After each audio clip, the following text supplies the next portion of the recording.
Shalom and welcome to this edition of Revealing the Truth, where we cover the headlines, the heartlines, and biblical truth. I'm your host, the Reverend Rabbi Eric Walker, and we're visiting with Matthew Soerens, one of three authors who have put together a book called Seeking Refuge on the Shores of the Global Refugee Crisis. Matthew, welcome to our program. Yeah, thank you so much for having me. Matthew, you have such a distinguished background. Maybe you can tell our audience a little bit more about you in relationship to these other authors and about the relationship with Bill and Lynn Hybels, who wrote the foreword to this book. Sure.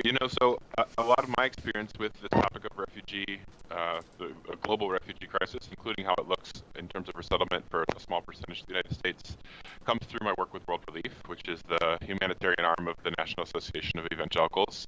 World Relief, since our founding really, and the last days of World War II, has been focused on helping the church to serve displaced people. And we started that in Europe with churches in the U.S. coming alongside churches in Europe to help the displaced after World War II.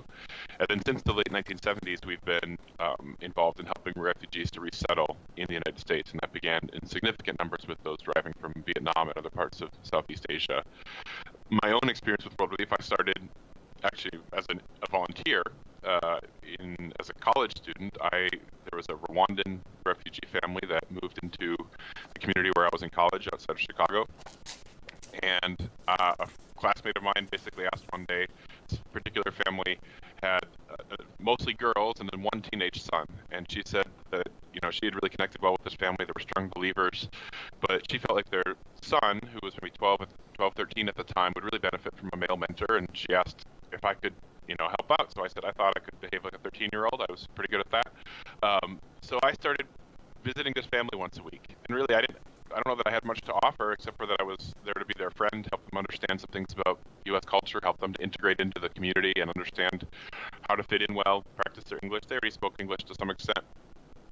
But that was really my introduction to the organization. And then as I finished college, I started working with World Relief, where our mission is to empower the local church to serve the most vulnerable, and particularly serving those who've been persecuted and have been displaced from their own homes, whether that's in the Middle East or in Sub-Saharan Africa or in the United States, where we're one of about 9 agencies nationally that is actually authorized by the U.S. State Department to receive and help resettle refugees and help them in that process of fitting into the United States, of becoming Americans. And so that's my experience. Mostly my job is working with local church partners, with denominational partners, many of whom understand that this is an issue where the scriptures have a lot to say about how we would love these particular neighbors, but also have some questions, and my job is to help answer some of those questions as well.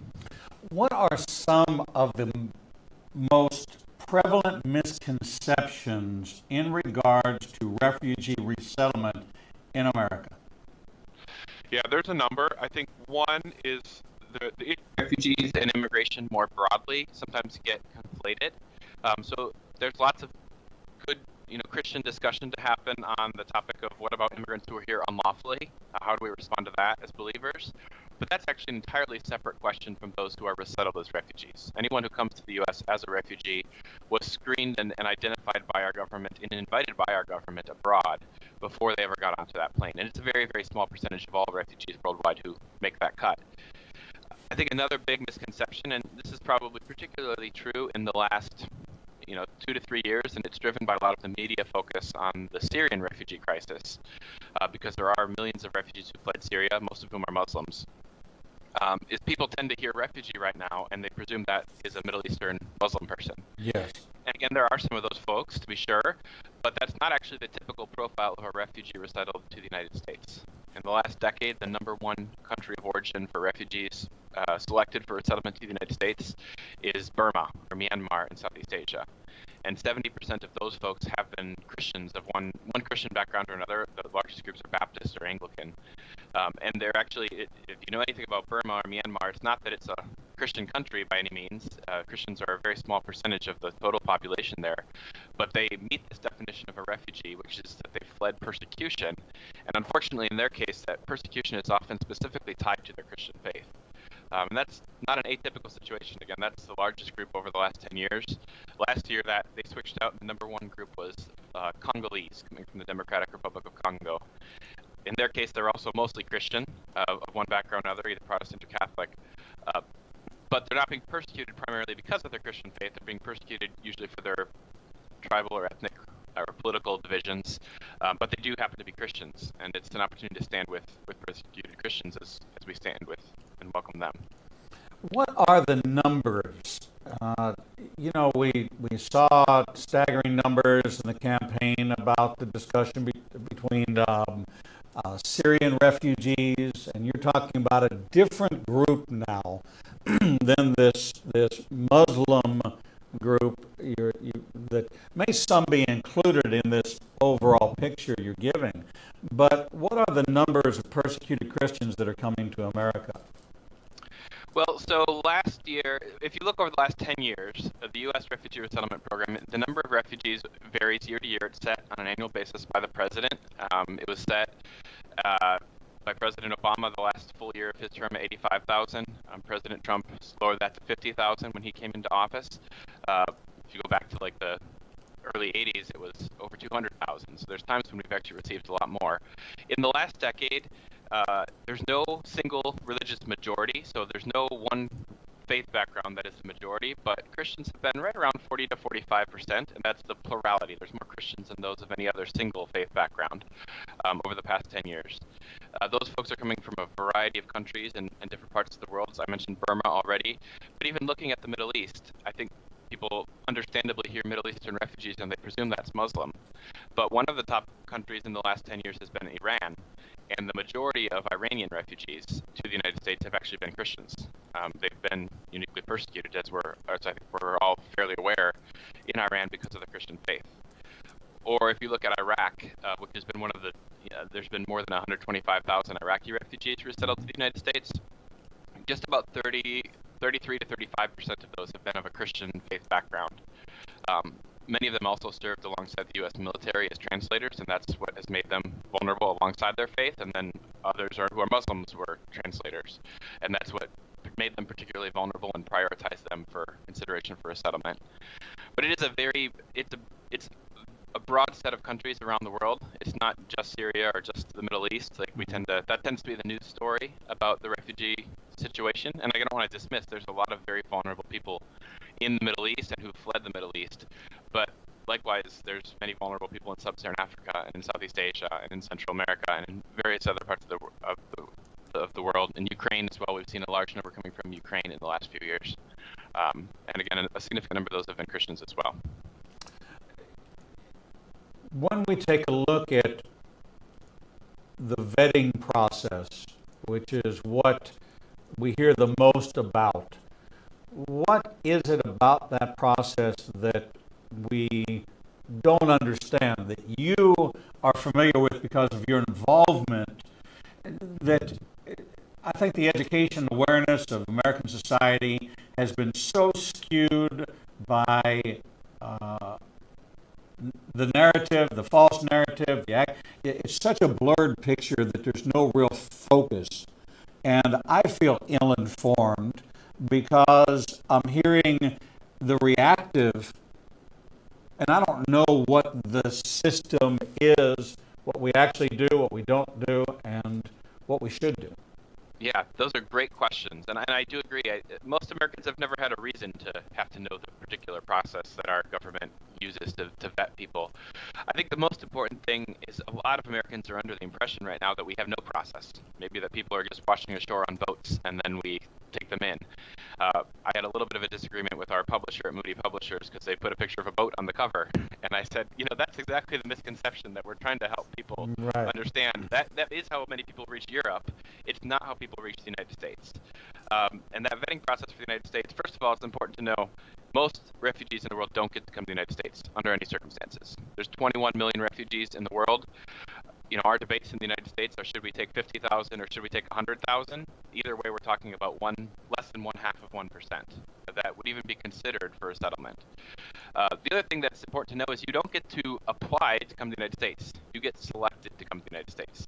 So this idea that people are flooding into refugee camps, terrorists are flooding into refugee camps waiting to get their chance to come to the United States, I have no doubt that there are malicious terrorists with evil intent. I just think that would be a terrible strategy to get here, because their odds of being selected are so slim.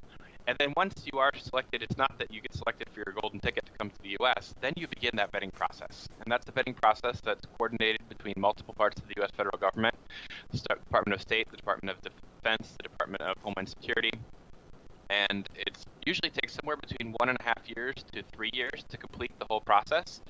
There's multiple background checks involved, both biographic, looking at your name, but also biometric, looking at your fingerprints and your retina scans. And if there's even a hint of a concern that you're the wrong person that we don't want coming to the United States, there are literally tens of millions of people on that list who would also like to come, so you're not given the opportunity. Now, is it a foolproof process? I would say there are no foolproof processes. I mean, the United States government is not omniscient, only God is, and we can always be improving that process. But it is true that it's a very thorough process, and whereas other parts of the world have experienced serious problems with terrorism and, with security threats of other sorts as well, in the United States, it's actually the fact that since 1980, when the Refugee Act was passed into law, there's not been a single fatal terrorist attack in the United States perpetrated by someone who came in through that refugee vetting process. Now, again, I'm not claiming it's a perfect system. There's been a few arrests of people made after they arrived, fortunately before they could take any human life. But I do think it's a very strong process, and again, it's not just people have as their vision of a refugee. It's significantly children. Nearly half of those folks are children. Many of the others are single moms. Our government actually prioritizes what they consider to be the most vulnerable cases. So it's a lot of families where the father's life has been taken. He's no longer part of the story. It's a mom with 2, 3, 4, sometimes 5 or 6 kids, which of course means that their life is not going to be easy when they land in the United States. It's going to be an uphill battle to adjust, to just make it economically. But that's where the role of the church is so vital. And our view at World Relief, we certainly want a safe system. We want our government to always be improving the vetting system. But our focus is less on we let the government do their part. Our focus is primarily on the church doing their part, which is that whatever that family is, whether they're Christians or Muslims or of another faith background, however thoroughly they've been screened, and we think it's quite thorough, we want them met by a team from a local church when they land at the airport. And we want them to be their friends and help them walk through that process of integration and adjustment into the United States. What financial packages await a resettled refugee onto American soil? Yeah, so that's really interesting as well, and I think it's probably less generous than I think most Americans would presume. First of all, refugees, they get their plane ticket purchased for them, but then they have to pay that back. It's a no-interest loan. They're required to repay to the federal government.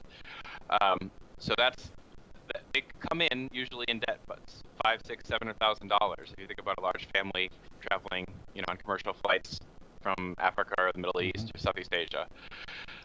So they come in at a deficit right there. They do get assistance from the federal government. It's basically a public-private partnership. So the federal government gives money to World Relief and to other resettlement agencies like the Lutheran Immigration Refugee Service, the Catholic bishops. Some of them are not faith-based.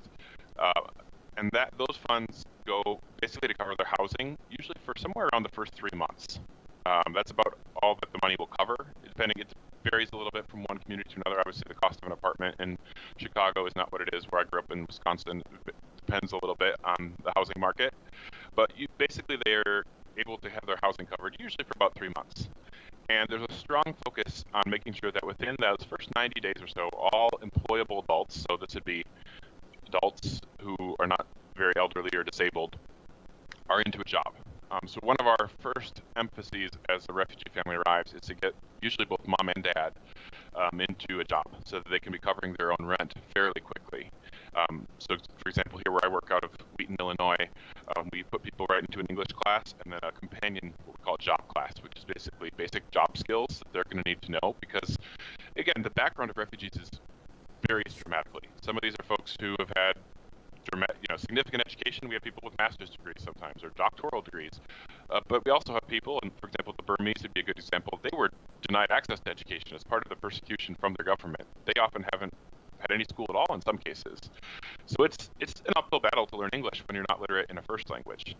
But our goal is to help them at least get to a functional level of English as quickly as possible, and also learn how to work in the United States. And we have a lot of employers, especially in the last few years. We do not lack for employers who are very eager for these people to take work. Usually doesn't pay very well. It's usually minimum wage or a little bit more, but it's enough for them to cover their rent within the first few months in most cases.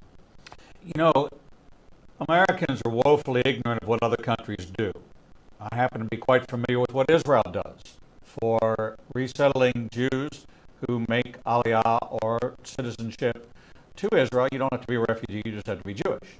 And so they give you 2 years worth of assistance, reduced rent. They subsidize you to go into Ulpan as a new citizen, which is 6 months of immersion into 8 hours a day of classes to learn Hebrew.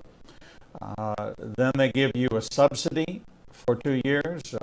You have tax breaks. You get to transport a certain amount of goods from home, your automobile, without paying the exorbitant value-added taxes, which is their system over there, which winds up sometimes being as much as the car. You pay twice as much for things. Gasoline is $8 a gallon there, so you really don't want a gas guzzler car. And real estate is at a minimum as a premium, so what you would expect to get here for $1,500 a month, you get 2 rooms there for $1,500 a month. So they're very different, but yet they have incentives to bring Jews to come to the land because, like-minded, it is the Jewish state and therefore a homeland for the Jews. Now, you know, we tend to look at this and say, well, my goodness, literacy rates in America are not what they should be. We're 14-15% illiterate. And yet we're investing in teaching English to somebody that's not from here.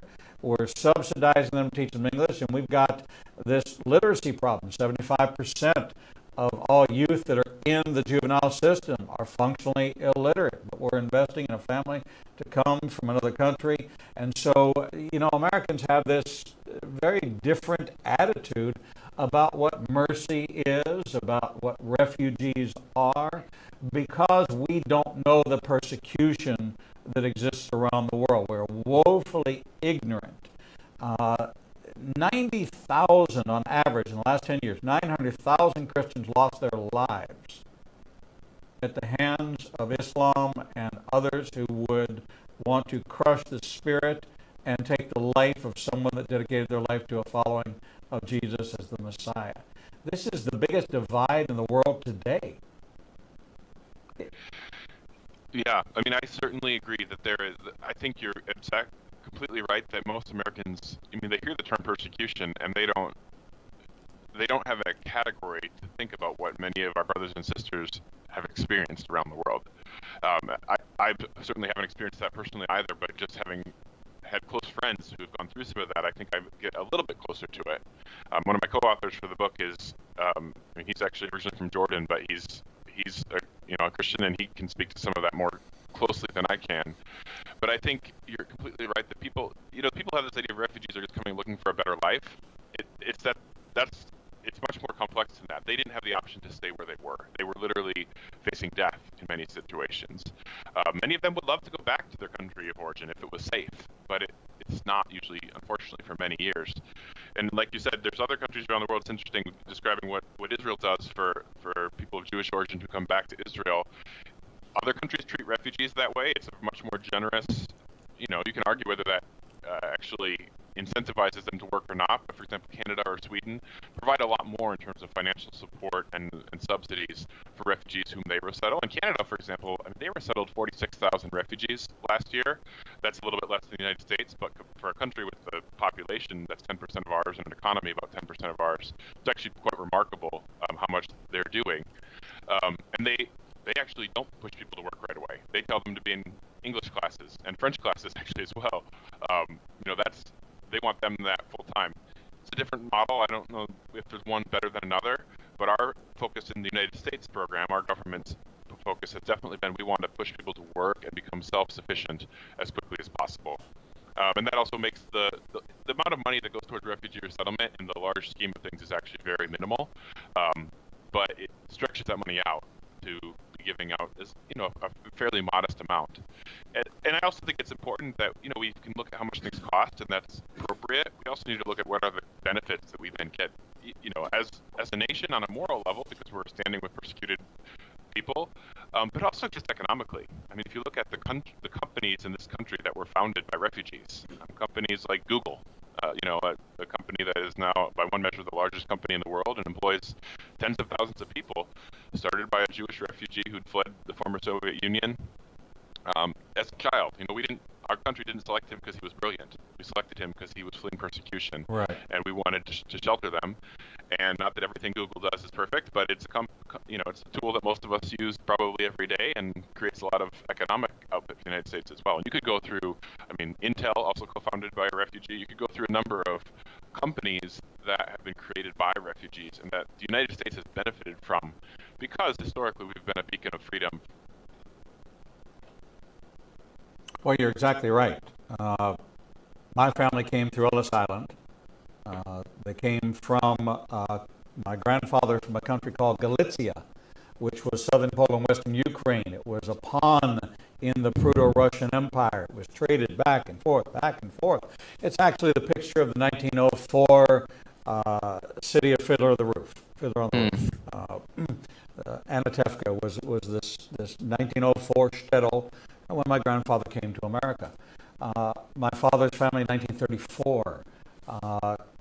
Hungary fell in 1935 to the communists, and it was horrible. It was terrible, the family that was left behind. My cousin Gisela brought in 1957 from a displaced persons camp after she lost every member of her family in the Holocaust. She was the only survivor. And it was because she was a seamstress, and she was favored by the Nazis, but they beat her feet. So they beat her feet so that she would have to sit long hours to sew because she couldn't get up and walk. And they would come daily and beat her feet so that she would be faithful to be there to sew, repair the uniforms of the officers, because she did it better than anybody else. We don't know the backstories, and we tend to look at refugee as Muslim, as someone who's coming to advance the cause of Sharia. We look at this and we have this very skewed version. But I also would maintain that because of our border situation, because of our less than stellar situation with the number of illegal aliens within the country, undocumented people within the country, we have done a very bad job public relations-wise of emphasizing the good we do with Christian refugees and the refugee population versus the bad that we do with an open border policy, trying to now deal with the repercussions of sanctuary cities and the repercussions of the terrorist attacks that have taken place in San Bernardino, in Oregon, in Orlando, and 9/11, and we look at all this and we throw into one big label and we call it the refugee crisis or the immigration crisis facing America. And as believers, we need to slice this a little bit more finely to examine, and that's what you try to do in your book, Seeking Refuge on the Shores of the Global Refugee Crisis, is bring some awareness and attention to this. And I commend you for it. It is a swimming upstream kind of venture. It is a plowing concrete because we have this preconceived notion that we need to shut down the borders, we need to close all immigration, and we need to figure out what we're going to do with the people we have and take a break and figure it out. And when we figure it out, establish clear policies. But that's not going to save the persecuted Christian.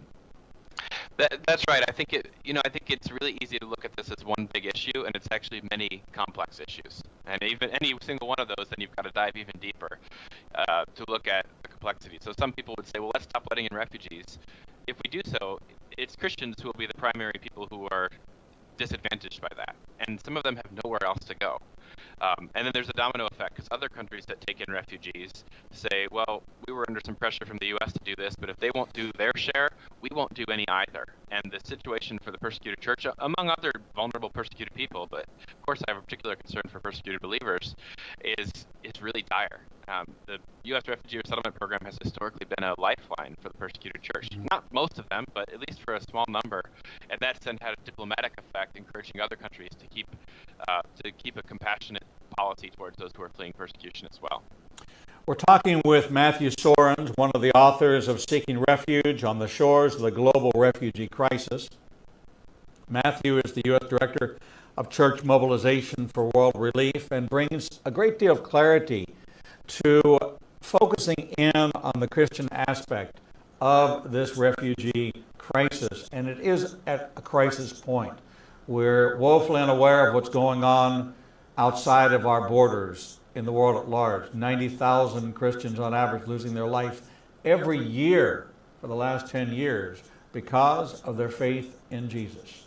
I come from the most persecuted people in the entire history of the world. The Jews have been persecuted for almost 4,000 years, and there is no relief in sight, nor is there biblical relief in sight. We are the target of the Antichrist, and we know that based on Scripture, but yet God has a plan, and we need to take our place as a part of God's plan for the Christian refugee and for those who want to seek refuge within our borders, who are not bringing another ideology. They are not bringing another agenda. They are not bringing the hidden advancement of Sharia, but are truly persecuted in the nations they live. We need to understand more about this, and Seeking Refuge does that. We're going to take a short break, and when we come back, we're going to dig into some of the concepts, some of the information, some of the deeper understanding contained within these pages right after our break. Shalom. I'm the Reverend Rabbi Eric Walker, Executive Director of Igniting a Nation and host of the daily TV program Revealing the Truth, seen live every Monday through Friday from 9 a.m. to 1 p.m. Central Standard Time at www.ianbn.com, and then replayed throughout the day and night via our website. All of our segments can be seen on the Igniting a Nation YouTube channel. Since our launch in January of this year, we've expanded our global reach to over 54 countries with a social media following of over 125,000. Our commitment is to bring you the most in-depth interviews with authors, subject matter experts, and thought leaders from around the world. We have interviewed guests from Israel, Brazil, England, India, and all across North America. All of our authors are featured on the Books and Media page on our website, www.ianbn.com. There you can find a direct link to the book you want to order, and we receive a small commission directly from Amazon. There is no cost to you for this service. In addition to our daily teachings and interviews, we make available to you the archive of all of the interviews on our YouTube, Facebook, Twitter, and Instagram channels. Our live program is available from our homepage, and there is never a charge to you for any of this access. We made the decision long ago that we would remain a commercial-free resource that would not be influenced by any pressure from any outside company. There are only two ways that we are able to continue to operate this ministry and provide you with the only live 4-hour daily Christian television talk show program. The first is through your support and tax-deductible contributions to Igniting a Nation. These can be made directly through the donate button on the website or sent through the mail to Igniting a Nation, 2700 Corporate Drive, Suite 120, Birmingham, Alabama, 35242. The other way we support the program is by offering you a unique opportunity to have access to over 10 years worth of teachings on a subscription basis. The teaching archives contains all of my prior sermons, Torah studies, prophecy in the news videos, and much more for the low subscription price of $5 per month. This subscription grants you unlimited access to over 800 hours of content not available elsewhere and is updated weekly with the most current prophecy classes. In addition to 20 hours of original TV programming each weekday, we invite you to join us live every Monday, Tuesday, and Thursday evenings for our Prophecy in the News classes. The times and locations are listed on our events page on the website www.ianbn.com. Every day, you and I are faced with the challenge of where we will go to hear the truth. We are committed to bring you the only program of its kind that covers the headlines, the heartlines, and biblical truth. We cannot do this without your support. Since we launched on January 5th, 2017, we have aired over 300 individual teachings, interviews, and commentaries not available anywhere else. We are now working side by side with almost every major Christian publishing house to bring you the most in-depth feature interviews possible. Our one-hour features address every subject that affects the believer's life. We are hearing of salvations from the Middle East, Africa, and all across the United States. Lives are being changed every day, and we have only just begun. Our mission is to become your trusted resource and grant you access to the people, tools, and information you need to grow in your relationship with the Lord. You can help us by liking us on social media and through your financial support. We know you have many choices in who you support, but we are prayerfully asking you to consider helping us keep revealing the truth, true to our calling, to cover the headlines, the heartlines, and biblical truth like no other program available. Donate today and help us bring the message to the four corners of the earth. Visit www.ianbn.com and donate, buy a book, or subscribe to our teaching archives. Without you, we do not exist. Shalom and welcome back to Revealing the Truth, where we cover the headlines, the heartlines, and biblical truth. I'm your host, the Reverend Rabbi Eric Walker, and we're talking with Matthew Soerens, co-author of the book Seeking Refuge on the Shores of the Global Refugee Crisis. Matthew, welcome back to the program. Yeah, thank you so much for having me. In the book, you take us on a journey into some of the stories of those who have been impacted by this. Share with us, if you will, a couple of those stories of real people, real circumstances, real life challenges. Sure. And it was difficult to, I think we narrowed it down to 5 or 6 stories that we told in one chapter, but we could have done hundreds because World Relief has resettled hundreds of thousands of folks since the 1970s in partnership with local churches.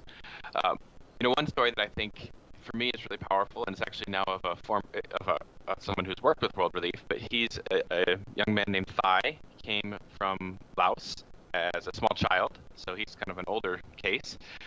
Came back in the early 80s through World Relief Nashville, and was welcomed by a little Southern Baptist church there in Nashville, Tennessee, who became his like a second family to him, he would say. And interestingly, Thai's family were not Christians when they arrived. They, like most people coming out of Laos, were sort of nominally Buddhist. But through the interaction with that family and the ways that they helped them, Thai and his whole family became believers. They began to follow Jesus, and they really helped equip Thai. He went through school there, went on to college, and eventually went on to seminary. He actually just completed his doctoral degree, so I should call him Dr. Thai. But he's actually now a church planter himself. He started a church in the Memphis area. And it's neat because their church was drawing mostly second-generation Asian folks. That was the majority of their congregation. It's a Southern Baptist congregation. And then they realized that there was these Bhutanese refugees who had been resettled in the Memphis area by Catholic Charities and by World Relief Memphis. And they started reaching out to these Bhutanese refugees, most of whom were Hindu when they arrived. And a huge number of them have also, after being welcomed by Thai and members of his church, have become followers of Jesus as well. And in fact, now you're seeing even they have a second pastor on the staff of that church who is himself a Bhutanese refugee who became a believer a few years back and is now in seminary. And so it's almost, you can see the generations of how this all starts with that family from a Southern Baptist church in Nashville, Tennessee, where now you not only have large numbers of Bhutanese refugees coming to Jesus, but even some of them considering how they might someday, when it's safe, be able to go back and share the gospel in their own country of origin. So that's one story, and one that encourages me. Thai, in addition to being a pastor, also has worked with us at World Relief, so he helps work with local churches in Tennessee. Another example would be a young man named Kum, who was he was born in Burundi, in East Africa, right next to Rwanda. And he got into some trouble because he was working with a peacekeeping group out of the United Nations as a translator, he started it as a really young guy. He's really gifted with languages, so they hired him because he could translate. And he got kidnapped and was tortured by this rebel group who didn't like the peacekeeping presence there. So he escaped. He at first tried to just go live with his uncle in a different part of the country, but then the rebel groups tracked him down there, and he didn't want to put his family at risk. So he basically took a very long journey from Burundi all the way up to Ethiopia, which is most of us don't have a great sense of African geography, but that's a very long trip. Mm-hmm. Yes. And it ended up in a refugee camp there in Ethiopia with people from various other parts of, primarily from East Africa. And really, it was a very discouraging time. A refugee camp is a pretty miserable place. You're not allowed to work for the most part. You're basically just warehoused there. And when I say camp, it's oftentimes the housing situation is tense, and but you're there for years. And Combe told me, refugee camps are one of the richest places in the world, but all that potential is just locked up. But he really found sustenance in a local church that actually met there in the camp, and also in running. He loves to run. He would go running for hours a day. And then eventually he got the news that after several years in that camp, and I should say the average time in a refugee camp is about 17 years, from when someone enters the camp till they have a long-term permanent solution, whether going back home or being given permanent legal status in a second country or being resettled to a third country. But Combe got that good news after just a few years in the camp, and he was flown to Spokane, Washington, and was resettled by World Relief Spokane, got a job at Walmart, and eventually a second job as well. He is doing really well, and again, welcomed by some volunteers from a local church who have become his close friends because he doesn't have any family there. And he's talked about how hard, he's so grateful to be in the United States. He's so grateful to the United States for receiving him, but it is also still so hard to be, a single guy away from his entire family, knowing that they're still in a very rough situation back in East Africa.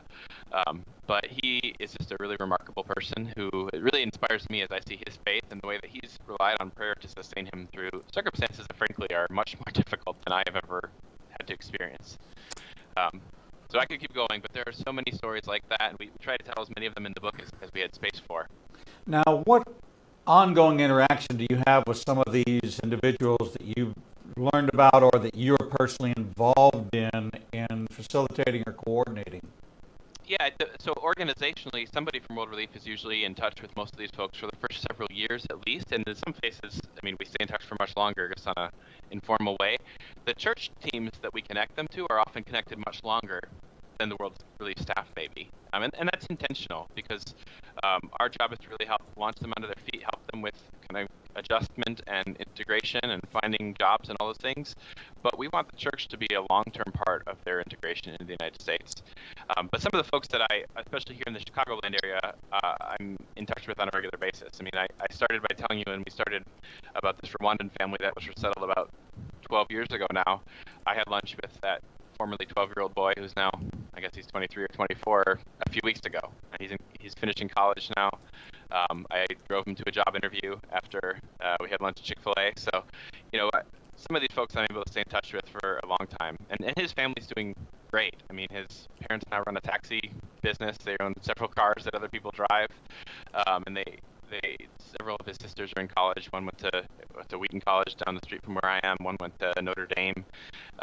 So it's fun to see how people do over time. Because of course, when they first arrive, there's a lot of needs.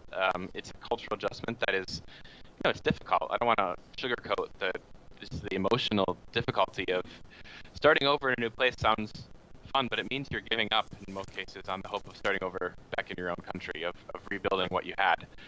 But if you take a long-term perspective, we do see people, for the most part, do really well. And that's part of the blessing of this country is most Americans, I think, want to help them do well. They want to help them to become Americans.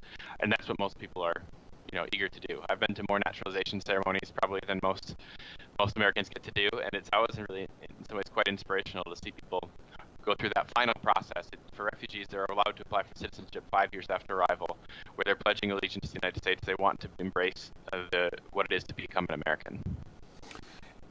There are some common challenges. You actually discussed PTSD, some other issues that seems to be consistent with the resettlement program. What are some of those issues, and how are they addressed in supporting these individuals? Yeah, PTSD is a big one, and I think it's one that we're learning more about what is actually happening in our human brains as we undergo trauma. And the good news is God has made our brains to be extremely resilient, and people can go through some horrific things, and there is healing that happens, and there's good therapies to help with that. Certainly, we've seen some miraculous things as well. Sometimes medication is a part of that for some people, but people do rebound. But PTSD, post-traumatic stress disorder, is real, and sometimes that, for example, we'll have refugees who were tortured by government officials in their country of origin who, even though on a rational level they can tell you that the United States is different than where they came from, they become extremely nervous when they see a police officer. And they don't want to drive by the police station. They can even have flashbacks. My colleague Isam, who's got his doctorate in psychology, said it's kind of the difference of, most of the time our brains work like a Word document. You pull up and you get the information that you need. PTSD is like a pop-up video ad that you can't turn off, and it keeps popping up when you don't want it to be there. And it can be debilitating in some cases. And Isam's actually an expert in helping people work through some of that trauma, addressing some of the root causes, and again, we see people come out of it really well. So that's definitely a huge challenge. Another is just cultural adjustment. And that's, if anyone has traveled abroad, you know that the United States is a Western culture, and there's certain cultural values that are quite different. Yes. One would be, for example, around time. We have a strong value of being on time in this country in general. We find it insulting if you show up 10 minutes late. That suggests to me that you don't respect my time. You would not have been happy if I showed up for this interview 10 minutes late. Many other cultures in the world, they have such a value on relationship that if the reason I was 10 minutes late was I was talking to this dear friend, that's what I should have done, because that friendship was more important than time. And I'm not here to say one of those is better than the other, but they're different, and it can be a real adjustment when people go from one culture to another. That's one of the challenges, helping refugees, especially from certain parts of the world, understand that they have to show up for work on time, and that doesn't mean 10 minutes late, it doesn't mean half an hour late, it doesn't mean 1 minute late. It means they're clocking in early if possible. One of the folks who we interviewed for the book, he said he finally got this worked out when he didn't know about daylight savings time. He suddenly started showing up at work on time, and then someone told him that actually his clock was an hour off. But that was very helpful for him to have not been informed about daylight savings time. But there's other cultural values as well. I think the way that most Americans think about family tends to be my spouse and my children, and maybe until they turn 18, in a way that many other parts of the world, your family is your cousins and your second cousins, and it's a much broader, more expansive definition of family. In the U.S., most parents raise their children towards the goal of independence, that when you turn 18, you're going to go live on your own and be self-sufficient. That's not necessarily, it's the value in many other parts of the world is interdependence, that you're always going to rely on your family, and we're going to rely on you, and we're going to stick together no matter what. And again, there's pros and cons of different cultural values like that, but it is always an adjustment. One last thing I would mention that we see quite often that's a challenge is just the reality that children tend to assimilate a little bit more quickly than their parents do. Part of that is just the way God made our human brains, that an 8-year-old is going to pick up on the language really quickly. Usually within a few months they'll be communicating well in English. And their parents usually learn, but it sometimes takes a lot longer. And what that can do is puts a strange reverse power dynamic where the parent needs the child to translate to help understand the male. And that, I remember this Rwandan young man who was my first refugee friend telling me at one point, his parents came to me and said, "Hey, is it true that Dennis told us that it's against the law in the United States for us to ground him? Is that true?" And I got to tell them, "No, that's not true. And Dennis, you seem to be in some trouble if that's what you're telling your parents." But he could, they didn't know because they had heard there's certain forms of discipline in other parts of the world that could get you into some trouble in the United States. So they were very cautious, but he had this unhealthy power dynamic in that situation as a preteen. And we see that sometimes there's dynamics in marriage as well. Roles of women in the United States are different than in many other parts of the world, and not just like the Middle East, but in various parts of Africa or Southeast Asia as well. In the U.S., more likely than not, if incomes are $9 or $10 or $11 an hour, both parents are going to be working, right? And that's an adjustment from many other parts of the world. So there's a lot of dynamics there that it just takes. The most important thing I would say is having someone who will walk alongside those individuals.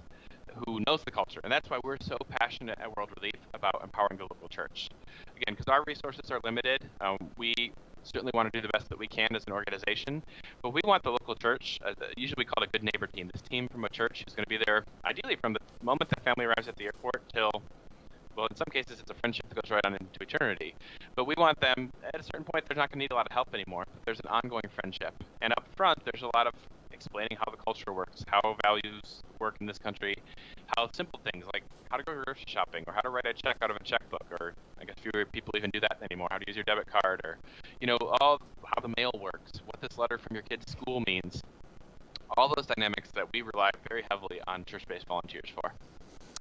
And in the process, I just say, there's relationships and friendships that, some cases those folks are already Christians, other times they're not, but very often folks, when they're welcomed by our local church, they end up embracing Jesus, and we celebrate that. That's, we don't trick anyone into following Jesus, we don't coerce anyone, we don't serve them better if they're a Christian than if they're not, but we do believe in evangelism, rightly understood, and very often that's going to happen in response to a question. When it's a church that shows kindness to a family when they first arrive, it's rare that sooner or later, as language skills develop, they're not going to ask the question of, why were you there at the airport? Or how much does your government pay you? And they're volunteers. And we get to, as 1 Peter 5 says, to be ready to give an answer to everyone who asks for the hope that's within us. And we've seen many people make the decision to begin following Jesus, of their own accord, but with the support and the mentoring of church-based teams. Matthew, there is a biblical mandate to support there, isn't it? Yeah, I think the scriptures actually, you could look at a number of places in the Bible. First, maybe a bit generically, was the great commandment to love our neighbor as ourselves. And I think we have a human tendency, and apparently the legal scholar in the Gospel of Luke had the same human tendency, to want to define our neighbor narrowly. So Jesus says the commandment is to love God with your whole heart, soul, mind, and strength, and to love your neighbor as yourself. And this legal scholar, as a lawyer, it says in the text he wanted to justify himself.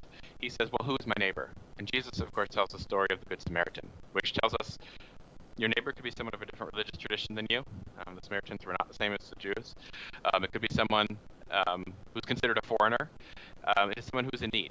And frankly, the Good Samaritan didn't need to know much about the guy beat up on the side of the road. He couldn't have known much because he was there. He couldn't speak. He was stripped of his clothes, which might have been some cultural indicators. But he was told to have compassion. And then I think another principle is, especially as we think about persecuted church, we know that Jesus takes very personally the persecution of his people. When the Apostle Paul was met on the road by Jesus, Jesus says, Saul, why are you persecuting me? Well, Saul hadn't been persecuting Jesus particularly, he'd been persecuting his followers. But Jesus identifies in such a strong way that he takes it as himself. And I think we see that in Matthew chapter 25 as well. Jesus says, I was hungry and you gave me something to eat. I was thirsty and you gave me something to drink. I was a stranger and you invited me in. And whatever you did for one of the least of these, my brothers, my sisters, you did unto me. And whatever you did not do, you did not do unto me. And then another area, and again, there's many places in the scriptures we could go on this, but it's just that especially is true for persecuted Christians. The flip side is, well, what about those who are not Christians? A little bit more than half of all who are not Christians, whether they're Muslims or Hindus or Buddhists or people of minority religions I'd never heard of before working in this field. And I think that's where we see that missional opportunity. We're commanded to go make disciples of all nations. Certainly we can and should do that by sending missionaries abroad, but I think we're missing something quite profound if we don't notice that God, in his sovereignty, has put people from various nations into our own community. Mm-hmm. And we can insist that our government do a good job on screening. I think that's appropriate. But once people are in our community, I think the role of the church very clearly is to reach out in love. And again, we have seen at World Relief over decades many people come to faith in Jesus, never by being tricked or coerced. And we don't do proselytism. But we do see people, as they're welcomed by local churches, make the decision to follow Jesus. And that is always exciting for us. There's just a baptism service at a local church near me in the Chicago area not too long ago that had several Iraqi and Syrian Muslim background believers who, over the course of years, this isn't the month they arrived, but had made the decision to begin following Jesus and then taken that next step, which is a big deal for a Muslim, of being a public statement of faith in Jesus and being baptized. And I think that's a dynamic that I get really excited about. I think it's something that we're seeing God work. And if you talk to missiologists, people who study mission, they'll tell you, not just in the U.S., but throughout the world, God is working through the migration of people in really powerful ways to draw people to himself. And I think that dynamic doesn't get very much attention in the U.S. context, but it's really important and really exciting to me as well. Well, it's exciting to me as well. We do have a mandate in Scripture to love our neighbor.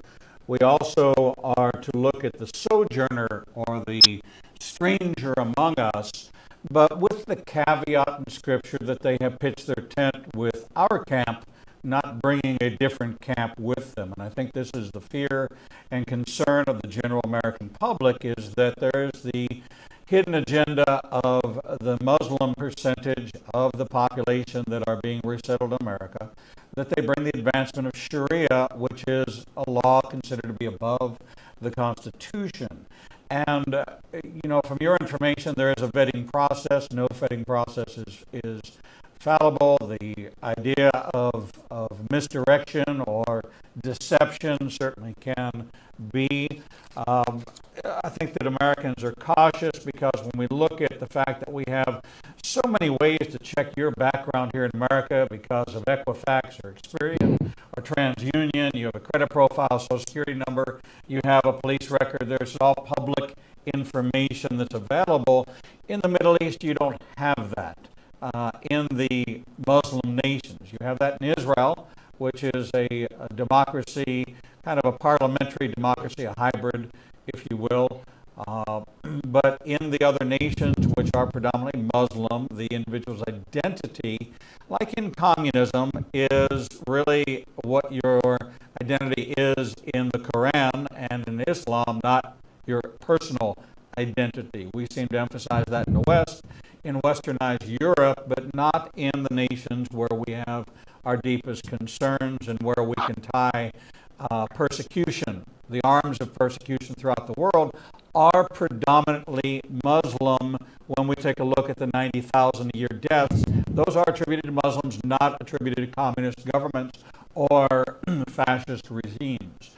So there is a caution that Americans have. There is a little bit of a trepidation, and I think that your book gives us a little bit of reassurance and understanding of what the mandate is from a Christian perspective as to how we should embrace this and how we need to focus on the ones that are coming through programs like yours, that are affiliated with churches, that do have a system to monitor, that there is a place that if you have a concern, you have an organization to go to voice your concern, and you do have government contacts and connections in order to be able to be heard.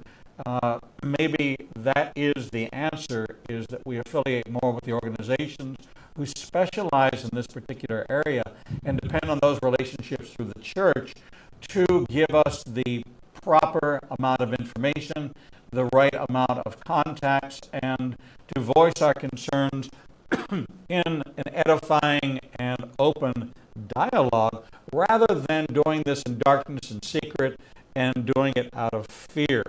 I don't think that any decision that's made in the kingdom out of fear is of God and therefore cannot be a good decision.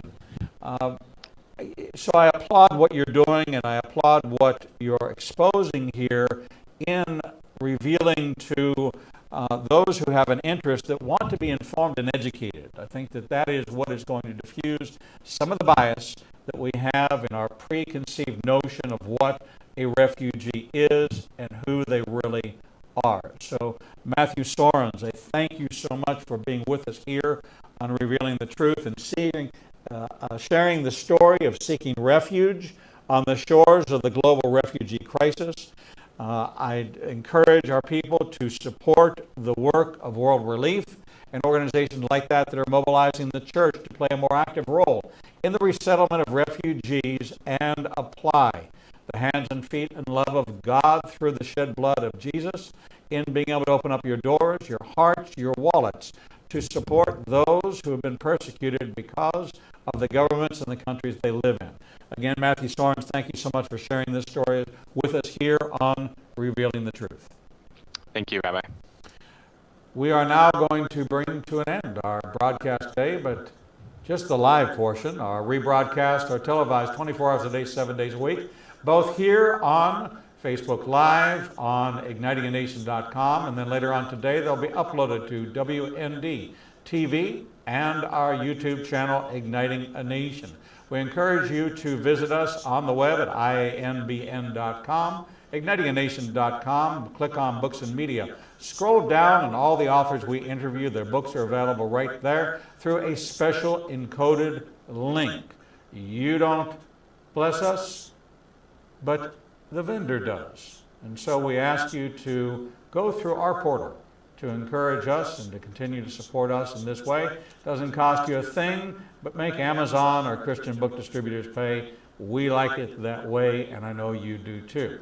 We encourage you to subscribe to our teaching archives, over 800 hours, 11 years worth of teaching available to you for the small subscription price of $5 a month. And of course, we are 100% supported by your contributions. Click on the donate button on our website, and you too can become a partner with us here on the Igniting Nation Broadcast Network. Until we see you back here live in studio tomorrow morning at 9 a.m. Central Standard Time, right here from our studios in Birmingham, Alabama, we bid you shalom.